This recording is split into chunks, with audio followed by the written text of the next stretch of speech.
There you go. Hey, everyone. Welcome to the Rock Shop with Ralph, your source for all things entertainment. Tonight, I can't believe it. We have a third member of Dio in 2 weeks. I'm on cloud nine. Let's give it up for drummer Simon Wright. Hey, Ralph. How are you? Simon, I'm on cloud nine, buddy. Cool. I'm on cloud nine. I had, excuse me. Wow. See, look at me. I'm banging my microphone already.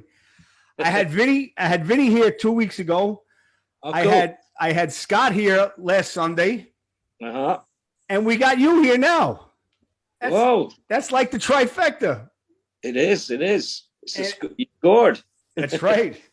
Cool. Well, I asked you, I've been trying to get in touch with you well over a year. You were like meeting the Pope. Yeah, you were the first one I tried to contact, and it was just, obstacle after obstacle. But, I finally got in touch with you, and I'm so happy that you're here. Anybody that knows me knows the Dio fan that I am, and the fan of you, because I'm a drummer as well. I always mention you as one of my influences, if you want to say so. Thank you, Ralph. Thank you. So we're going to talk about pretty much your career. We're going to sum it up. I know we have a little bit of a time limit, but we're going to start from the beginning. So first off, how are things out in sunny California today? You look like you're at the beach today. Things are good. As we all know, things are opening up. Things are really wacko for a while there, and it was really frustrating for everybody. But no, things seem to be opening up, and things are going well. Getting some shows booked and right, ready to go out. I know you got some gigs booked with your new band. We're going to talk about that at the end of the interview. What I want to do is we'll start from the beginning. ACDC. You were a 20-year-old kid when you got that gig. Yes. How did that? Now, listen, I want to just start off by saying, Simon, I know you've done a ton of interviews. I've known you there's a lot of questions that are overlap. People ask you the same question over and over. If you looked at my interviews on my page, I'm just a big fan from New York, and I try to make it interesting. So I'm going to try to say some different questions. I may overlap here and there, but just bear with us for a little bit. I know you probably talked about it before, but this is for the fans on my show. They want to know, you're a 20-year-old kid. How'd you get that gig? Yeah, I was in London, and, I'll try and make it short and sweet. But a friend of mine saw an ad in a music paper when they had music papers back then. He said, drummer wanted, if you don't hit hard, don't apply. And she said, well, you do, so you should apply. And I'm like, oh, okay. Because I wasn't really doing anything. I was sort of on hiatus. But so I answered the ad. I go down, and it's at a rehearsal place, which is pretty cool. And the drum tech is there, and he said, can you play these 3 songs? And it's Zeppelin, Black Dog, ZZ Top, Hush, and Shoot the Thrill by DC. And there's just a drum kit and a PA. And it didn't say who the band was, so I had no idea. Right. So I played them. He said, that was great. We'll be in touch. And I went, yeah, okay, right. And it was the drum tech, right? It was nobody from ACD. It was just the drum tech that was doing the It was just the drum tech. So anyway, about 3 hours later, I get a call back, and he says, can you come back tomorrow? And I said, no, because I ain't got any money. So he said, well, don't worry, just get yourself in a taxi and come back down. And we'll take care of it. So I thought, oh, okay, they must be interested then. That's cool. So I go back down, get there, meet him in the lobby, and he says, just follow me. And we go down some different corridors, and there's all these flight cases with ACDC written on them. Oh, boy. Yeah, so I kind of tap him on the shoulder, and I go, you're kidding, right? And he went, no. I was like, oh, fuck. Wow. So you shite your pants. I shited a little bit. I touched cloth. Yeah, you touched the cloth. But anyway, the door opens, and I go in, and I get introduced to Malcolm and Angus and Cliff, and they were just great. I mean, they were just normal, no rock star. They didn't look like rock stars, you know what I mean? It's just like really easy, normal, down-to-earth people. Fantastic. And they just asked me, they just said, well, what do you know? And I'm like, well, I know, this and that, and, and because I've played it before. I played a lot of stuff before. But anyway, you know, we got to play and we did 4 or 5 songs, Back in Black, Highway to Hell. And we stopped for a bit and they kind of walked off and sat down on this couch. And I thought, well, okay, I better follow them. So, and they started talking about the tour and dates and stuff and all. And I felt really awkward because I was like, you know, you're a kid. You're like, what the hell's going on here?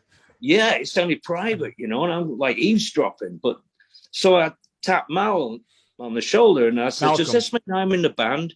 And he goes, yeah, it looks like it, doesn't it? So I'm like, I couldn't wait to get out of there and make phone calls and tell me dad and all my friends just what happened, you know. It was like, and then my whole life changed after that. So yeah, the biggest break ever. Right. You were like basically a teenager just in your 20s.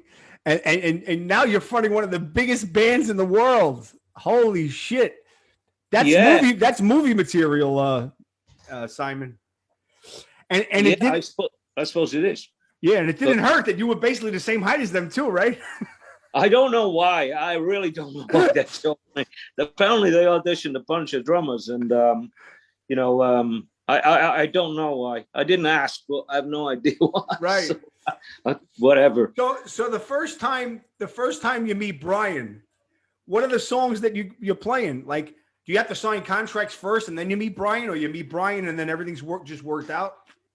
Oh no, it was nothing like that. Brian has some family business, you know, back in Florida, I heard. So no. They were just testing out the rhythm section. Didn't matter, you know, if Brian wasn't there or not. Right. And that kit that you played in the audition, was it basically set up like Phil Rudd's kit, or it was just a basic kit, 5-piece? I think it was just a 3-piece. 4-piece rather. Right. Kicks, one tom, one floor. Wow. Yeah, I think it was Sono. Yeah, I can't remember actually. Yeah, it must have been Sono. Yeah. Wow. This is a great story. And now, now you're in the band. Do you go out on tour right away, or you're going into recording? Because the first album you recorded with them was Fly on the Wall. No, we did some. There was probably about 2 months before we started the tour, which was the Flick of the Switch tour. Okay. And they left. Pardon me. They left me with some back then it was videos. Pardon me. So they left me with a couple of videos of shows, and they said, this is kind of what we're looking at, you know. And you know, I'd seen ACDC before. I kind of knew what they were and how they worked, right, and what was needed. So and then about a month or so after that, then we started rehearsals. I forget where. Can't remember. Damn. I can't remember. But yeah, we did about 2 weeks rehearsals. Then we did a week with the big production. You know, the full stage. With the cannons, for those about to rock, the cannons coming out. Yeah, right. And all that. And we were trying out the new songs off of Flick of the Switch, which was the intro, which was Guns for Hire, with the walkways and the jump. Right. And stuff, song. So it was all cool. So yeah, that's great. So I got to ask you, as a drummer and as a kid once, what do you do? Do you bring your kit and you play your kit, or they just say, yeah, no, we're gonna get you a kit, or you got an endorsement for a kit and you're put out there? How does that work? Well, I had a drum kit down in London in storage. And it was a Premier kit. And I knew it wouldn't stand up to the rigors of being on the road. That's why I'm asking. And you had no money. You're broke. You got nothing. Well, no, exactly. So I got with the drum tech who did the audition with me and stuff. And he said, no problem, we'll get you set up. So he set us up with Sonar. And they were fantastic. You know, really, really cool. They were really thrilled to be helping me out as the new drummer and everything. And they were so supportive of all my. So do they give you a kit, or they say, oh, this is only on a loan? No, they gave it me. I became an endorsee. There you go. All right. See that? Yeah. Wow. That's a home run right there. So I mean, even if you lasted 2 weeks, you got a free kit out of it. I think he would have taken it back if it was 2 weeks. But so you go on the tour and you come back and they say, we're going to record an album. And that first album was Fly on the Wall, correct? Yes. What are your thoughts during that? Are you know, I know you're confined with ACDC. It's just basic, you know, as a drummer, you know, especially if you're used to playing a certain way. So do they have all the songs written and you just basically have to provide the backbeats, or do you have no say in the new recordings, do you? Yeah, I had a little bit of say, not much though, because, you know, like you're saying, their songs are so straightforward that right. You can only but play this, you know, you can only but play that. If you're not playing it, you know, doing eighth notes on the hi-hat, maybe you're doing it on the floor tom. That's right. You know, it's straight ahead rock and roll. Yeah. Charlie Watts, Ringo Starr. But what we did was we did some rehearsals in London, and we just sat around with some ideas that Mal brought in. Back then they had Walkmans and stuff, and just went through some riffs and started playing along to them and just went from there. And then we moved on to Switzerland. We were in Montreux, Switzerland, where Fly on the Wall was recorded. Right. And we ran through some stuff there too before we recorded it. But most of it was already organized, and, you know, it had been, you know, because it's all about the groove. It's all about, you know, the feel of that. Course. You know, there's no really complicated parts. and you have some doubters that think that those songs are so easy to come up with and so easy to write. Yeah, okay. No. You try to come up with the hooks that he comes up with. Yeah, absolutely. But I got it. Yeah, go ahead, Simon. I'm sorry. I'm sorry. No, I don't know. Watching them come up with the ideas and stuff is something else, because it's like, right. You know, they can just change it, you know, an upstroke to a downstroke, downbeat or something like that, and the whole thing changes. You know, it's really clever. I would have liked to have been a fly on the wall to see what was going on there.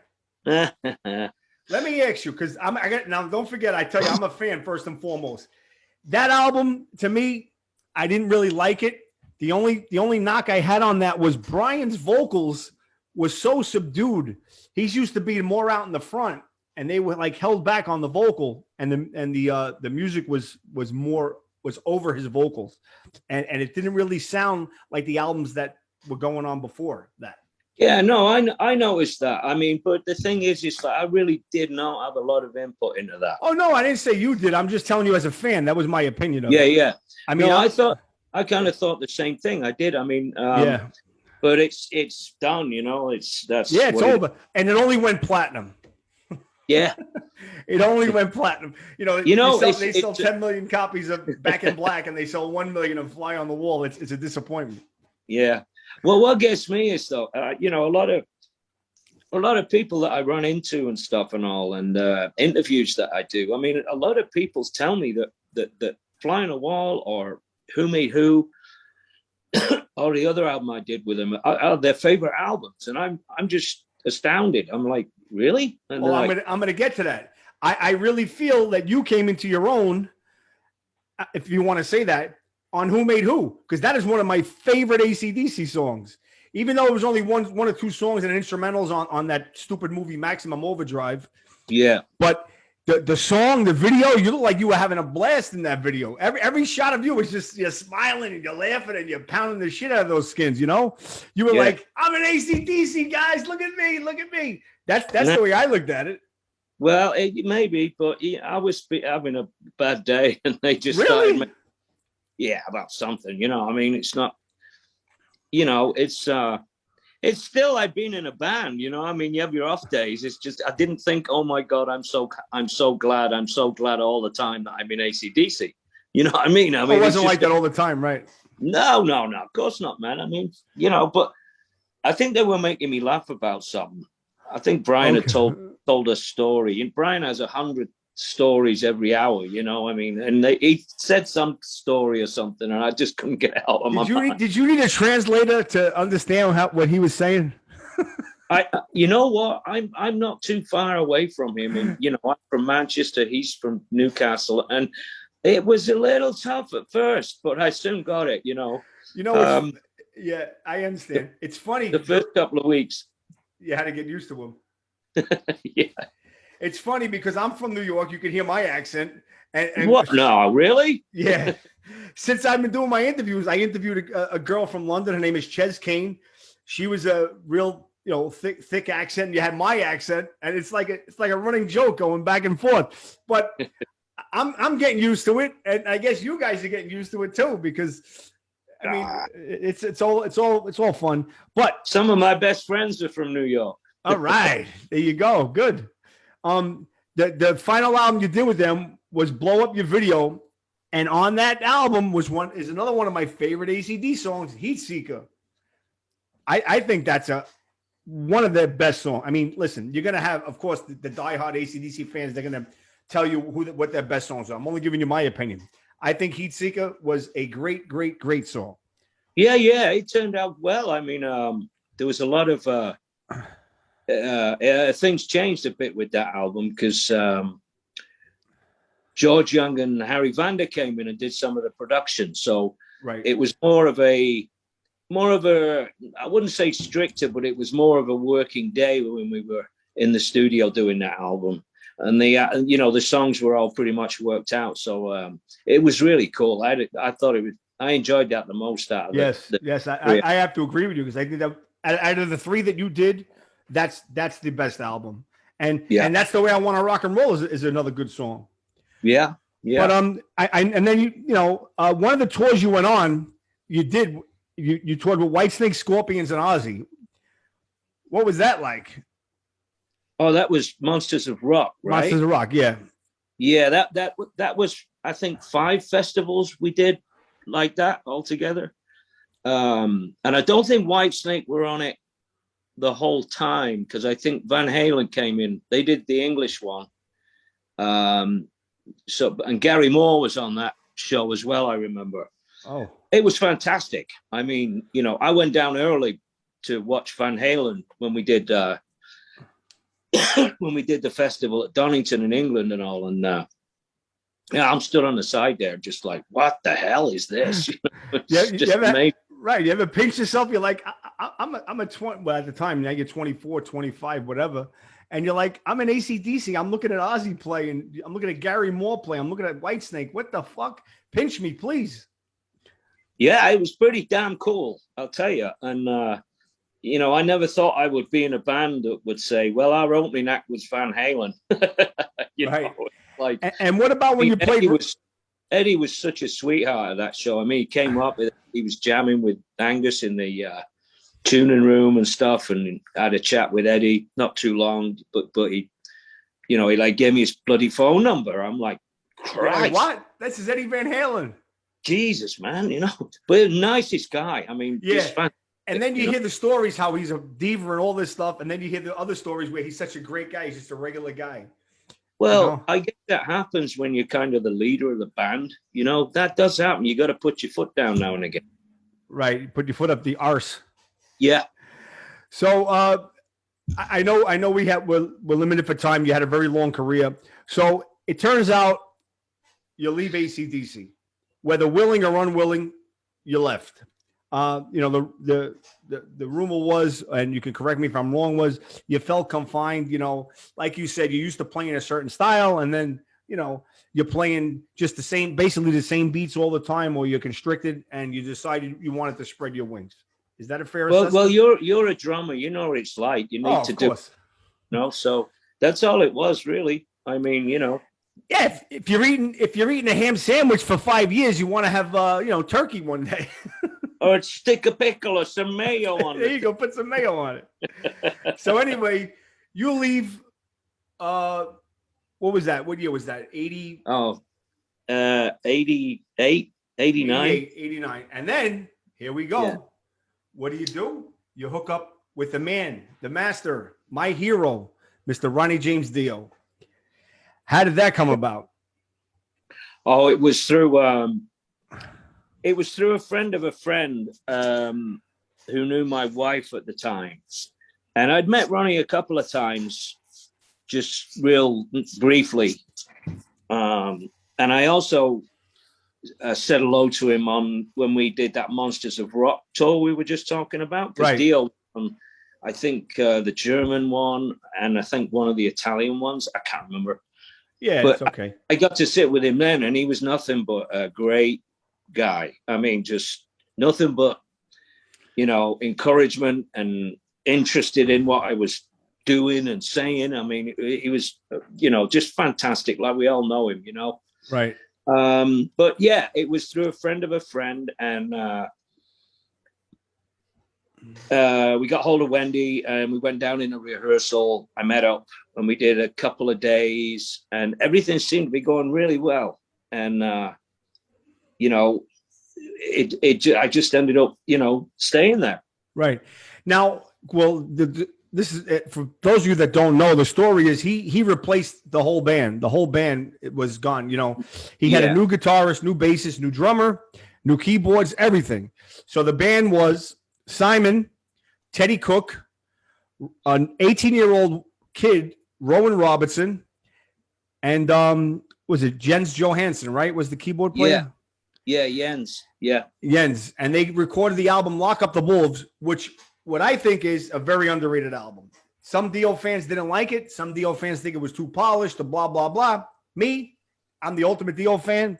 I believe it was a very good album. What do you remember about those albums? I'll give you some highlights of that album. Wild One, which was the first single. I loved it. Hey Angel was a great song. Night Music. And Why Are They Watching Me has to be one of my favorite Dio songs, period. Yeah, it was, well, like you say, I mean, it was all, we were all new people, and we were getting to know one another, and we were clicking all, you know, right away. I mean, it was pretty cool. And Ronnie seemed really happy with the way things were going and everything and all. And, you know, I mean, it's difficult when you know, he'd gone through such big albums, you know. Yes. Whole Guy, The Last in Line. And then there were these before, you know. Sacred Heart and Dream Evil. And then the whole band changes, you know. So it's a different, I mean, a lot of people were interested because it was a new band and stuff. They wanted to hear what the hell was going on. Right. So that was cool. But I think it was also the climate, you know. Of course, grunge came in right then, you know, 1991. Yeah. And it wasn't just Dio that I think was suffering a little bit. You know, there were, everything was changing and stuff. MTV thing had all gone. Oh yeah, so the hair bands were gone. You know, that type of music was thing of the past. You know, you had to have a plaid shirt on around your waist. You know the deal. I never did that. I couldn't do it. Who's going to do that, Simon? Come on. We're all wear shirts around my waist. So let me ask you, Simon, what are some of your influences growing up? I mean, that's just a standard question that I always ask that. What did you like? Lots of drummers, and John Bonham, Tommy Aldridge, Cozy, Brian Downey, and Lizzie. I mean, Cozy's my boy. Yeah, I mean, Cozy is my boy, man. But that, you know, those were, it wasn't, you know, it was a lot of things. It was, you know, the music, like the guitar players too. I mean, you know, it was, you know, your Richie Blackmore's, your Glenn Tipton. I mean, come on, man, what they're doing is just amazing stuff, you know? Right. When you played,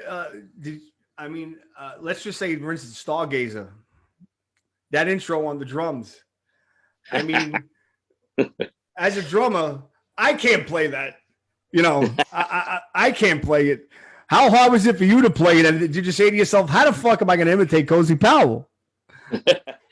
Yeah, well, I kind of do it my way. Let's put it that way.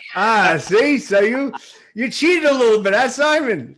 Yeah, a little bit, you know. I mean, people don't realize, everybody talks about Bonham. Yeah, of course. Great. One of the best, if not. But Cozy Powell, I would put him against Bonham any day of the week. Yeah, they're different players, but they still bring it, you know. It's just I mean, you know, it's like Tommy Aldridge too, you know. He's 70 and still bringing it. You know, it's just so many amazing drummers out there. We've lost Neil Peart, you know. I mean, that was a shock. Right. But, you know, amazing players out there. I hear you. So now you're in there for the one album, and Dio decides to go off, and he's going to go back with Sabbath. They record the great Dehumanizer album, which one of my favorite albums by him of all time. Me too. I had Vinny on. I can't say that is such an underrated album. It's crazy, crazy. Yeah. The stuff that's on there. Absolutely. Between the sound from Mac, he did Queen, the drum sound, the guitar sound, the lyrics, the songs. Oh my God. Buried Alive. I mean, you do them. You still do them. I saw you guys at the Paramount with the hologram. But anyway, we'll get to that. So long story short, you leave and you wind up coming back for 2000's Magica. The concept album. Yeah. Now that's where I met you. You guys were doing and this is this is an important story. I want to make sure you know this. You guys were doing in-store appearances. You did one at Slip Disc Records on Long Island. That's right. I got there nice and early. There was a line out the back, and I'm lining up.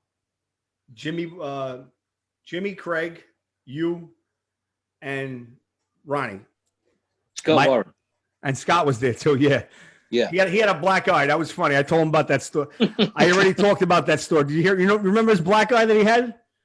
Oh yeah. He got the shit beat out of him in a bar. I didn't even know about that until I met him 2 weeks ago. He told me. Anyway. What a dumbass. He told me the whole story. And as he's telling me this, I thought the same thing like you. I'm like, what a fucking dumbass. But he told me the story, and then I kind of felt bad for him. But Scott, I still love you, buddy. You're part of the family. You were here. So anyway, I'm there with my wife, and my wife makes Ronnie chocolate-covered pretzels, and we bring him a dozen roses. Ronnie sees it. He comes around. He hugs my wife. He kisses my wife. He says, thank you so much. He says, what's your name? I says, Ralph, and my wife was Joanne. Thank you so much. Long story short, about a year later, you guys do another in-store appearance at Vintage Vinyl in New Jersey. Yeah. Me and my wife are waiting online. He sees us. He comes out from behind there. He comes over. Ralph, Joanne, how are you guys doing? I was like, I can't believe it. He remembered our names. From a year prior, the guys touring all over the world. We're two nobodies from Queens. And this guy remembers our name. So the moral of the story is I got his name on my arm. And this was before he passed away. Ronnie, rest in peace. Because I never met a more gracious rock star and human being in my life until I met Ronnie James Dio. That's the kind of guy that he was. And of course, you know that. So that's my story. And you were very courteous as well. And you were very, very courteous. I couldn't believe how nice you guys were. Yeah. Well, so you got to be cool to people, I to this day, and I must have told this story, Simon, about 5 times on my interviews with other celebrities here. I always tell them about Ronnie, how he was, how he remembered our names. Over a year later, it's just mind-boggling. Anyway, the Magica album. It was a concept album. I saw you guys on tour. Matter of fact, the same night when I met you guys in the record store, I thought it was very, very ballsy for you guys, especially Ronnie, to play the entire album from front to back. Yeah. I mean, as a diehard fan, I sat there. I loved it. But some people were like, what's going on? But Ronnie felt, and that's how he was the boss, that if you want to listen to the album, you got to listen to it from the front to the back. Right? Yeah. Well, he wanted to change things up a little bit too, and do that, and make it a different kind of show and production. So, I mean, he talked to us about it. It's like, well, should we do the whole thing and we didn't do the whole thing. We left out a couple of songs too. So, but we were totally up for it because it is a concept album. It does run together. It's linked together. Yeah, all the songs are linked together. And a lot of people really got it too. They really got into it and enjoyed the breaks and the we had a great sound guy out front too. Right. God bless his soul. And it really worked. It really worked well. Some people didn't like the album. Like I said, I'm a Dio fan. I'll buy anything. Dio could take a crap in a box and I would buy it. I mean, that's the fan that I am. But I enjoyed that album. Not as much as the other ones, but I still enjoyed it. I thought it was listenable, and it had really, really good songs on it. Turn to Stone, Fever Dreams, As Long as It's Not About Love. I mean, those are great songs. And I also thought production-wise, that was one of the best sounding albums that you guys came out with. Yeah, I think, you know, again, it was the climate, but I think that album really, you know, sets well within the whole Dio catalog. You know, yes. I mean, there's so many albums there to choose from, even the Rainbow, the Sabbath stuff. Right. You know, I mean, it just sits well. I think all the albums that we did, because it sits well in there, because I think everybody's heard Holy Diver to death and Lasting Life. Yeah. You know, they want something else. They want a different flavor, you know, so it's in there, and it's done cool. And it's no secret he was going to record sequels, part 2 and part 3 until he sadly passed. I got a question for you, Simon. And I asked Vinny this, I asked Scott this. He leaves a lot to the imagination when it comes to lyrics on his songs. You know, I can name songs where I have no idea what they're about. And I says, you know what? I got Vinny Appice coming on. Let me ask him. Did you ever ask Ronnie about lyrics, or did he ever explain to you about certain songs, what they meant? I mean, I can, not so much the albums that you were on, because those are pretty straightforward, but a lot of the other albums, I mean, some of the things that he writes about, they're just very hard to understand. Did you ever have a song that he wrote where you just didn't understand and you had to ask him what's the song about and he explained it, or you just went along with it, you played with it however you could, and that was it? No, I never asked him about his lyrics. I never asked him. I just figured that, you know, his lyrics always had 2 or 3 meanings, depending on what you were thinking about at the time, you know, or how you wanted to believe those lyrics were, what they meant. Yes. So they're left alone for the imagination. Yeah, because I asked him, I said, Ronnie, you know, what does this song mean? He goes, well, what do you think it means? Yeah. That was his answer. And I was like, all right, I'm not going to ask again, because that's the man. I was like a little kid. I'm like, all right, no problem, whatever. Yeah. So, no, they're to interpretation. I mean, a lot of times, you know, like Ride the Tiger. I mean, and I love the opening lyrics in the song Invisible. Oh, you know, yeah. If your circle stays unbroken, then you're a lucky man. Yeah. Because it never has for me. Yeah, exactly. In the palace of the lies the chalice of the soul. And it's likely you might find the answer there. Bam. Fucking great song. Brilliant lyrics. You're good, Simon. You're good. So I mean, so you do Magica, and the next album that comes out is one of my favorites, Killing the Dragon. That was like a more return to glory, return to the old days of Dio with like a slicker production.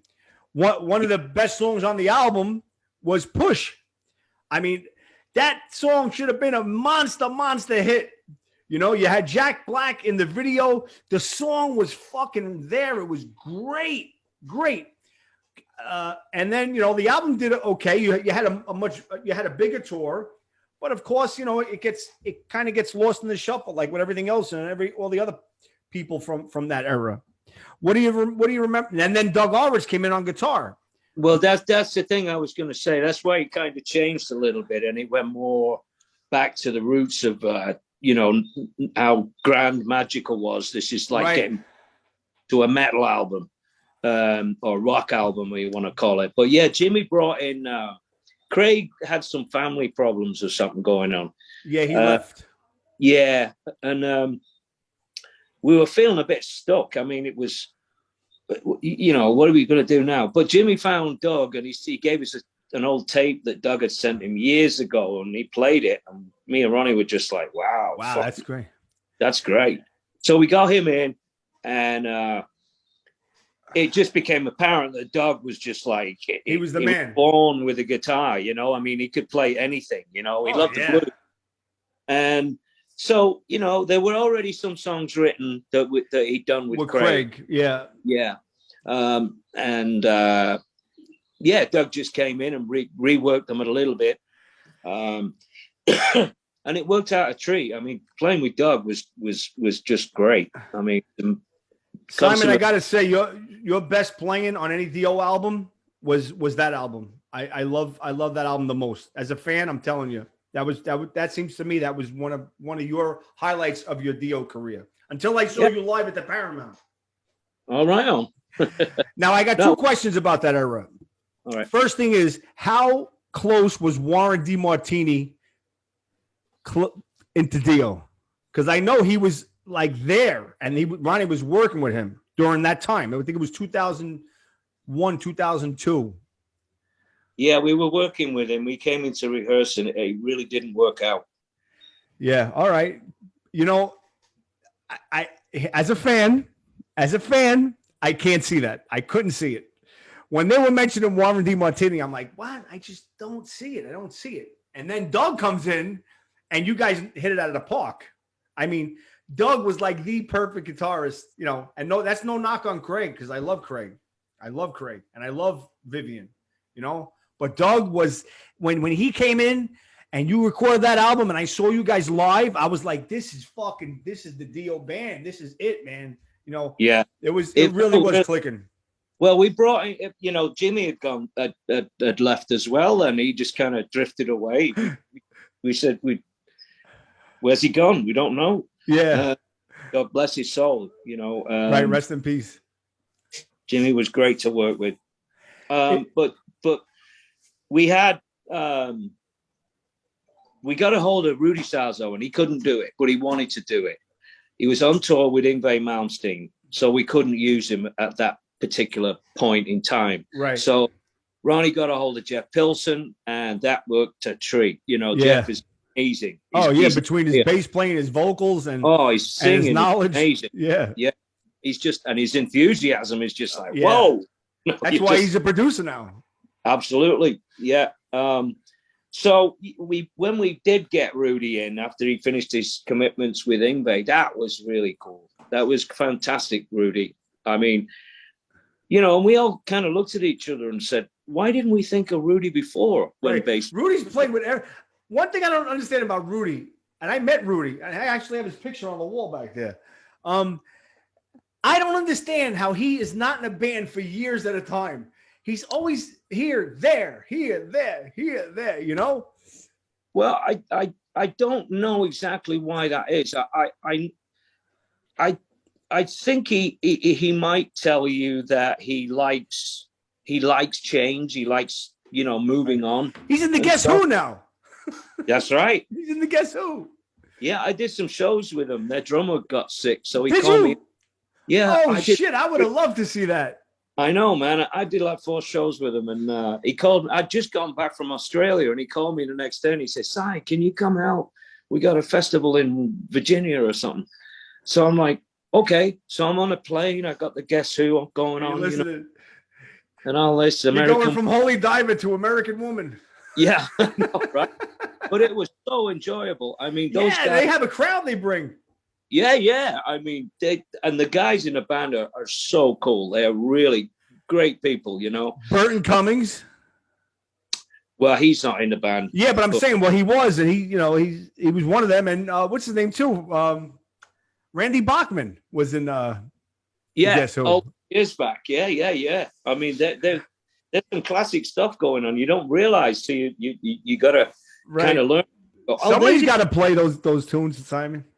Oh yeah. I was, you know, it was kind of like, I don't know. I tried not to be John Bonham, you know. It was I hear you. Trying to eat back a bit, you know. And they're you're going from playing open-handed to playing brushes. Yeah. I got a question about that album, the last one. Then we'll go to the next one. Then we'll go to your new band, Simon. I know you're pressed for time. The song "Throwaway Children" on that album. There was a rumor that was going to be part of Hearing Aid 2. Is there any truth to that? Ronnie was going to do another Hearing Aid? Not that I know of. The song was going to be, what's the word? The charity that he donated a charity. Children of the Night. He did Children of the Night was his charity. That's it. Children of the Night, and that was going to be their theme song. That's the only thing I heard about. Okay, it see, didn't happen. I'm glad I got you. See, I wanted to quash those rumors, Simon. Yeah, well, that's as far as I know. Yeah. Now I got to ask a question about Ronnie. I love him. I told you he's my hero. I love him to death. You lived with Ronnie. You lived with him for years, Yeah, right? quite a long time. A lot of other people did too. Oh, did they? Okay. One question I have, and this may sound a little crazy. Did you ever see Ronnie mad? I mean, like mad at anybody? Of course I did. You did? I can't see him getting mad. He's like so even keeled, you know. And I always said I want to ask somebody. It's like you were asking about, you know, like you were saying about Eddie Van Halen being so nice, but he could be a little bit angry sometimes. Right. It's the same thing with Ronnie. It's his band. All this shit is on his shoulders, you know. Wow. Sometimes it just gets to him, you know. And he's motherfucking. He's crazy. He's cursing. He's going crazy. Oh yeah. I mean, a special time would be like we'd record the album, then he'd have to start doing the interviews, like 10, 15 a day. Oh God, that would put mood. You know, it was Jesus Christ. Then you're getting the same questions over and over and over again. Oh God, yeah. I mean, he would get pissed at, you know, and everybody who was ever in his band will tell you the same thing. I mean, wow. And he's Italian. What the fuck do you want? I mean, that's Italian too. We got mean streaks in us. Thank you. I appreciate you answering that. All right, so we're gonna the last album you do with Ronnie is Master of the Moon, which that is like a distant second to Killing the Dragon, because I really, really love that album. When you had the eyes on there, One More for the Road, Shivers, you know, and you got a writing credit on that album for Living a Lie. I did.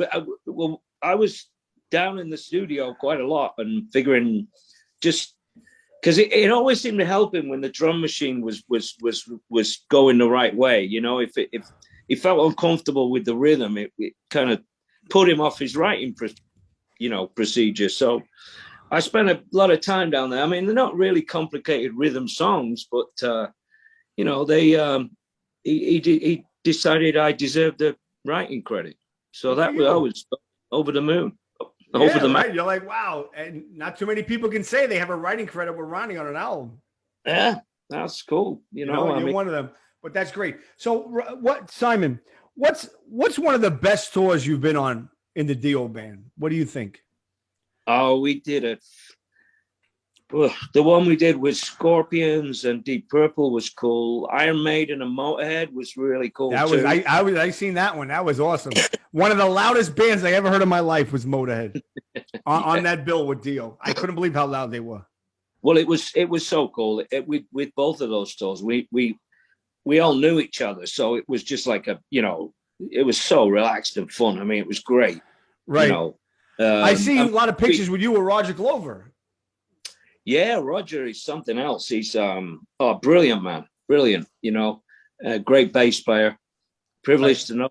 He's a really cool guy. I got one more question for you before we talk about the new band. Is there anybody you haven't played with that you would love to play with? Jimmy Page. Jimmy Page? Yeah. What do you think? You think he's going to be doing anything? Because he's getting up there and we haven't heard anything from him. Well, we all are. I don't know, but if he, I doubt it'll ever happen. But if it did, I'd have a go at it. Listen, you never know. He may come on my show. I'll put a good word in for you. Oh, that'd be really good of you. Thanks, Ralph. All right. So Simon Wright has a new band called Of Gods and Monsters. It's what Bjorn. Is it Bjorn or Bjorn? Listen, I'm an Italian from Queens, New York. What do you expect from me, Simon? Call him Bjorn, whatever. I would say Bjorn, right? Bjorn, yeah. Bjorn, okay. There you go. See? And Gooch? Kevin Goocher and Ira Black. Right. Yeah. And you guys are recording an album and you're doing some dates. And I want to mention this because a friend of the show is going to be at that show. It's going to be Of Gods and Monsters, DC4, and Atomic Kings. And you know who Atomic Kings are, right? Name sounds familiar. That's Greg Chaison's band. They used to be Kings of Dust. Greg Chaison from Badlands. From Badlands. And Jakey Lee's Red Dragon Cartel. I didn't know that? No, didn't. Greg, that's cool. Greg, you see, I was going to tell Simon, and Simon knows now. I spoke to him, and I said, I'm going to mention that that Simon's playing with you. Yeah, that's his band. They used to be called Kings of Dust. Their new name is Atomic Kings. Great Chason has been on the show. Great guy, phenomenal bass player. What low end this guy brings. I always said that. And Badland was one of the most underrated bands of the early 90s. They got lost in the shuffle around the same time as you guys would Lock Up the Wolves when grunge hit. But they're playing a gig with you guys in July 3rd in Texas. Oh, okay. That's the CD release party, I think. Right, at the CD release party, correct. Yeah. So what can you tell me about the new band of Gods and Monsters? Well, Kevin, whose project it is, called me up, I guess about 3 months ago now, and asked me. I'd already recorded one song for the Of Gods and Monsters album, the one before. Right. Kevin got working with Ira Black, and you know, Ira's got some really cool songs. And Ira suggested me and Bjorn because, you know, Kevin needed a new band. So Kevin called me up and asked me what, you know, because basically I wasn't doing anything 3 months ago. It was just, there were no gigs, there was no plans. Yeah, I know, like everybody else. So I'm like, yeah, of course I'll record the album, you know. But now since it's opened up, you know, we're going to do some shows. Start doing shows. How many, but, you know. Now the music that you're making, what can you pick? I mean, listen, I hate to always say, what does it sound like? Because music, it sounds like whatever it sounds like. But what could you say it sounds like? Yeah, it's pretty heavy. It has its little thrashy moments, I think you'd call it that. Pretty dark. It's not, you know, some of it's tongue-in-cheek with Kevin. You know, he's not a complete, you know, Satanist, whatever. In fact, I believe. No, they're good songs. They're pretty well written. You know, they got some good riffs. Good. I'm looking forward to hearing it. So basically what you're saying is it's something that you haven't done before. It's different. It is a little different, yeah, because it's a lot heavier than say. I mean, I just did another album before that. Actually, I did 2 albums in 1 year. It was amazing. It's been a while since I did that. Yeah. But my friend Stuart Smith called up, and the other band I recorded with was called Heaven and Earth. Heaven and Earth, right? And you posted a song. You posted something about from them. Yeah, and the album, that album's done. That's going to be out in end of July, I think. Cool. So yeah, there's 2 albums floating around out there. Awesome, Simon. Yeah. So I got 3 more questions and we're done. I know you got to go, but I can't let you go without asking about the Hologram and the Disciples. Where do we stand with that? First of all, I got to say, and anybody that's listening, and I've said this, I actually was interviewed in a newspaper about the show you guys played at the Paramount. Because they found out about my Dio tattoo. They wanted all the Dio fans to ask their opinion about the hologram. So, cool. But anyway, I thought that show at the Paramount was the best sounding Dio show I have ever seen. And that's the God's honest truth. My hand on a stack of Bibles. Your drum solo, phenomenal. When you played to the classical music, was great. Cool. Tim was on. Everybody was on. Bjorn was on. Oni. You know, Craig, best sounding show I have ever seen. Well, the guy who was in charge front of house is a guy called Kelly Gray. He was Kelly Gray. He was in Queens, right? Geoff Tate when Queens, right? Yeah, Kelly Gray. Yeah, and I played with him before. And you played with Operation Mindcrime. Yeah, and you know, he's not only a brilliant guitar player, pretty good singer. He can do monitors too. I mean, he can do everything. He can fix the bus. You know, he can do everything. So can I. Yeah. Well, there you go. Yeah.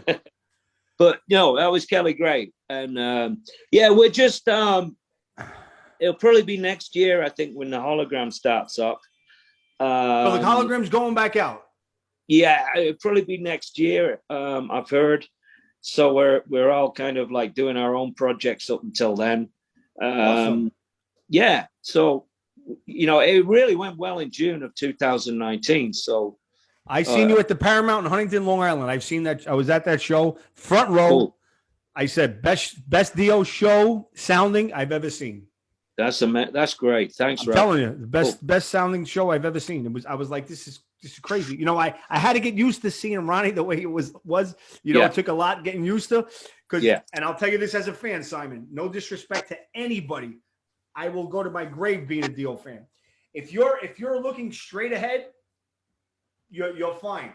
But if you're off to the side, you know, you can't really see it because you know, you're actually looking on a screen when you're seeing Ronnie. So you have to be in the middle.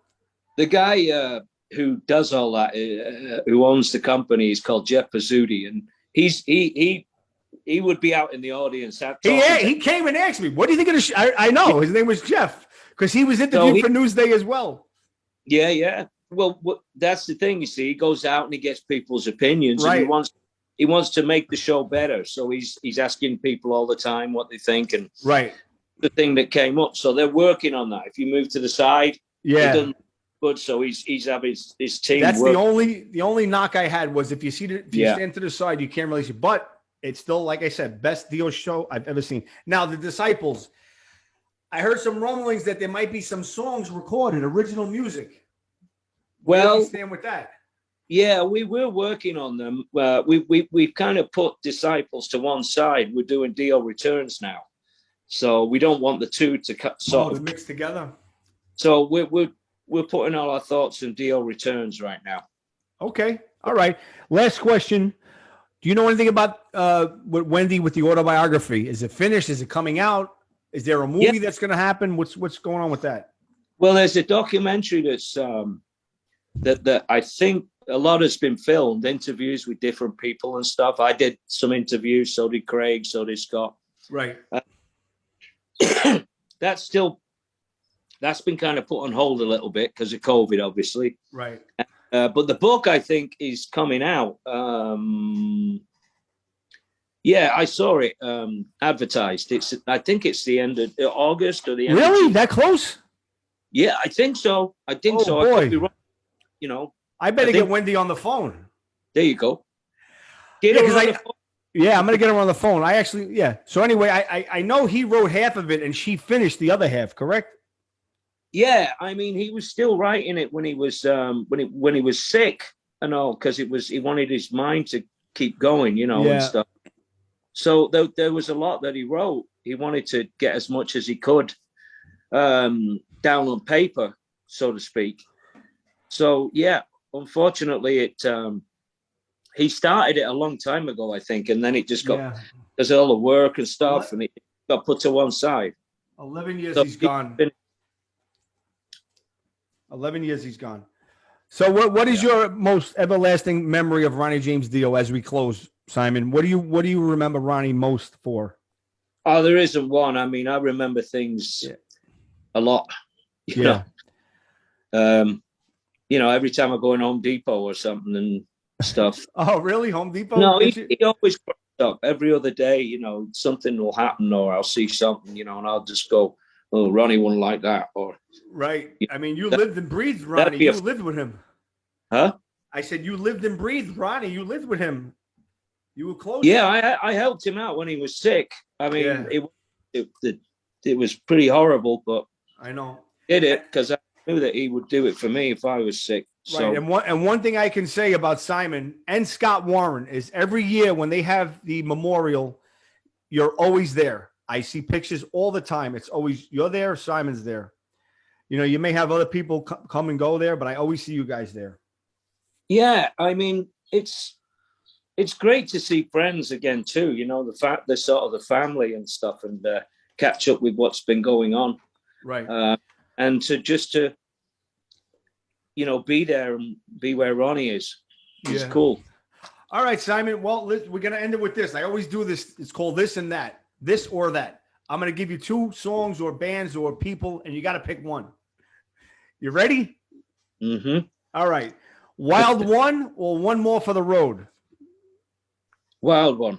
All right. Magica or Master of the Moon? Magica. Ooh, all right. Cliff Williams or Jimmy Bain? Cliff Williams. I'm sorry. All right, it's okay. Yeah. All right, come on. Here we go, Simon. Bonham or Powell? Yes. Ah, come on, man. What drum is here? Come on, Simon. Damn, that was the one I wanted you to answer and you didn't. Shit. I did answer it. Come on, man. All right. Single or double bass drum? Oh, either. Oh, Simon, come on, bro. We're friends now. All right, last one.